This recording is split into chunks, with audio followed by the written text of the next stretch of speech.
கர்நாடகால கட்டப்போற ஒரு டேமுக்கு தமிழ்நாட்டுல ஏன் இவ்ளோ ஒரு எதிர்ப்பு கிளம்புது?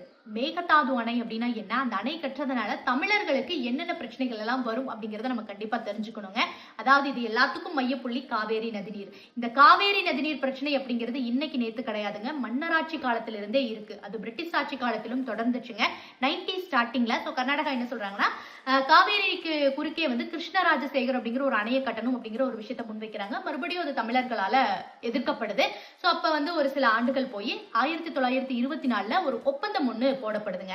அதாவது கர்நாடகா காவேரியின் குறுக்கே கிருஷ்ணராஜசேகர் அணை கட்டிக்குவாங்க.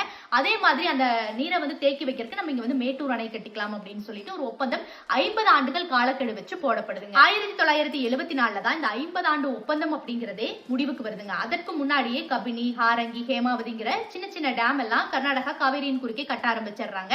அப்படியே இந்த பிரச்சனை என்ன ஆகுதுன்னா வழக்காகுது, நீதிமன்றத்துக்கு போகுது. இப்படி காவேரி பிரச்சனை தமிழகத்துக்கும் கர்நாடகாவுக்கும் இடையே எப்பவுமே ஒரு மோதல் போக்கிலேயே இருந்துகிட்டு இருக்குங்க. இப்ப கடைசியா பாத்தீங்கன்னா 2018ல வந்த தீர்ப்புல காவேரி நதிநீர் மேலாண்மை அப்படின்னு ஒண்ணு அமைக்கப்பட்டு, ஏன்னா நதிநீர் அப்படிங்கிறது எல்லா மாநிலங்களுக்கும் பொதுவானது. அப்ப எல்லா மாநிலங்களுக்கும் போக வேண்டியது தண்ணீர் எல்லாம் கரெக்டா போகுதா அப்படிங்கிற கவனிக்கிற மாதிரியான ஒரு குழு அமைக்கப்படுதுங்க. இப்படி ஒரு பிரச்சனை போயிட்டு இருக்கல, இப்ப திடீர்னு ஒரு 5-6 ஆண்டுகளாகவே மேகதாது அப்படிங்கிற இடத்துல மேகதாது அணை நாங்க கட்ட போறோம் அப்படிங்கிற ஒரு விஷயத்த கர்நாடகா சொல்றாங்க. அதுவும் இப்ப ஆட்சி மாற்றத்துக்கு அப்புறம் கண்டிப்பா கட்டுவோம் அப்படிங்கிற மாதிரியான ஒரு விஷயம் வெளியில வருதுங்க. சோ அதனாலதான் தமிழ்நாட்டுல இன்றைக்கு இருக்கக்கூடிய விஜய் அவர்கள் முதலமைச்சர் எதிர்க்கிறாரு. அது இல்லாம எல்லா கட்சி தலைவர்களுமே இந்த காவேரி குறுக்கே மேகதாது அணை கட்டக்கூடாது அப்படிங்கிற ஒரு விஷயத்த முன்னெடுக்கிறாங்க. சோ அது ஏன் அப்படின்னா, இந்த காவேரி கர்நாடகால குடகு மலையில கூர்க் அப்படிங்கிற ஒரு இடத்துல தலக்காவேரி அங்க உருவாகி 800 கிலோமீட்டர் டிராவல் பண்ணி தமிழ்நாட்டுல பூம்புகார்ல போய் கடல்ல கலக்குதுங்க. இதுல 300 கிலோமீட்டருக்கு மேல கர்நாடகால டிராவல் பண்ணுது, 400 கிலோமீட்டருக்கு மேல தமிழ்நாட்டுல டிராவல் பண்ணுதுங்க.